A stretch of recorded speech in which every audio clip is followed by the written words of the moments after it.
বাংলাদেশ জাতীয় বিদ্যুৎ শ্রমিক কর্মচারী ইউনিয়নের উদ্যোগে বিএনপি চেয়ারপারসন সাবেক সফল প্রধানমন্ত্রী গণতন্ত্রের মা দেশনেত্রী বেগম খালেদা জিয়ার আশু রোগমুক্তি কামনায় আলোচনা সভা, দোয়া ও ইফতার মাহফিল অনুষ্ঠিত হয়েছে।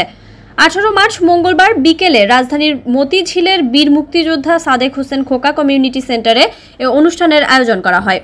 এতে প্রধান অতিথি হিসেবে উপস্থিত ছিলেন সড়ক পরিবহন শ্রমিক ফেডারেশনের সাধারণ সম্পাদক ও বিএনপির জাতীয় নির্বাহী কমিটির শ্রম বিষয়ক সহ সম্পাদক হুমায়ুন কবির খান।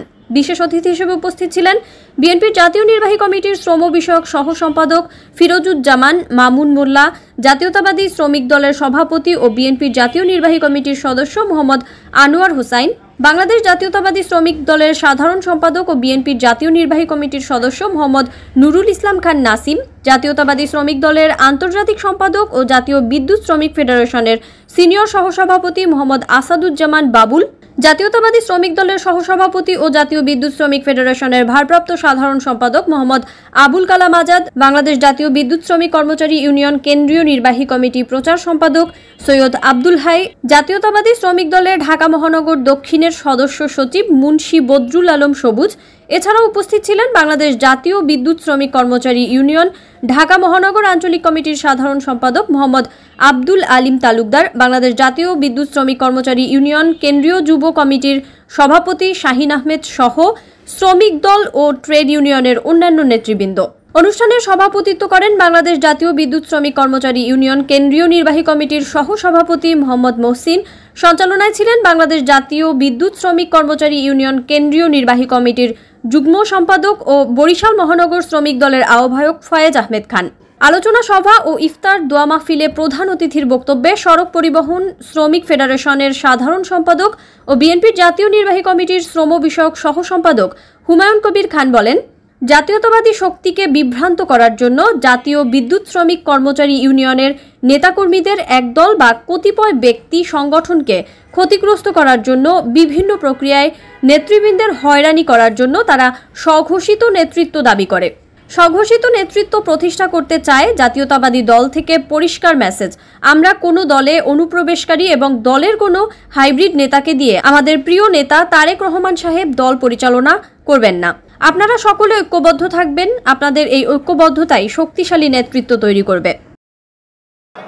দেশ যখন স্বাভাবিক, দেশের জাতীয়তাবাদী শক্তি যেগুলো ঐক্যবদ্ধ, সেখানে জাতীয়তাবাদী শক্তিকে বিমুক্ত করার জন্য এই বিদ্যুৎ কর্মচারী শ্রমিক ইউনিয়নের একদল বা কতিপয় বা দু একজন ব্যক্তি যারা স্বার্থবেশী মহল, যারা এই সংগঠনকে ক্ষতিগ্রস্ত করার জন্য বিদ্যুৎ কর্মচারী শ্রমিক ইউনিয়নকে বিভিন্ন প্রক্রিয়ায় নেতৃত্বকে হয়রানি করার জন্য তারা স্বঘোষিত নেতৃত্ব দাবি করে স্বঘোষিত নেতৃত্ব প্রতিষ্ঠা করতে চায়।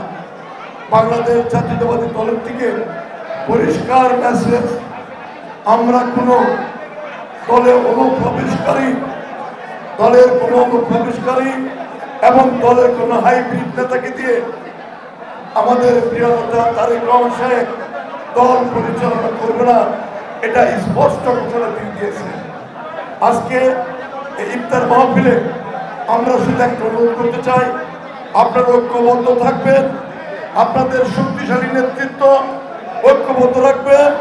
বাংলাদেশ জাতীয়তাবাদী শ্রমিক দল, বাংলাদেশ জাতীয়তাবাদী দল আপনাদের নেতৃত্বকে আগামী দিকে নেওয়ার জন্য আমরা আপনাদেরকে অবশ্যই শুধু সমর্থন নয়, প্রতিকাজ করবে। বিগত 17 বছর এই বিদ্যুৎ শ্রমিকরা কত কষ্ট করে রাজপথে ছিল, এটা আপনি দেখেছেন। এই দেশে এই পরিবর্তনের জন্য বিএনপি 18 বছর রাজপথে অনেক জীবন দিয়েছে, এটা আমরা দেখেছি। যাদের ওসিলায় আজকে আমরা এই স্বৈরাচার সরকারকে পতন করে এই বাংলাদেশের স্বাধীনতা এবং সার্বভৌমত্বকে রক্ষা করতে পেরেছি। এদেশের মানুষের যে মৌলিক অধিকারগুলো ফিরে পেয়েছি, আমি তাদের প্রতি কৃতজ্ঞতা প্রকাশ করছি এবং সকলকে আজকের এই সুন্দর অনুষ্ঠান আয়োজন করার জন্য আমাদের যে শ্রদ্ধেয় নেতৃবৃন্দ রয়েছে, বাংলাদেশ জাতীয় বিদ্যুৎ শ্রমিক কর্মচারী ইউনিয়ন নেতৃবৃন্দ, সকলকে আমি ধন্যবাদ জানাচ্ছি। আগামী দিনে একটি সুন্দর এবং শক্তিশালী নেতৃত্ব গঠন হবে, কমিটি গঠন হবে। এখানে আমাদের প্রিয় নেতা বাবুল ভাই, আজাদ ভাই রয়েছে, তাদের নেতৃত্বে আমরা সকলে ঐক্যবদ্ধ থাকবো।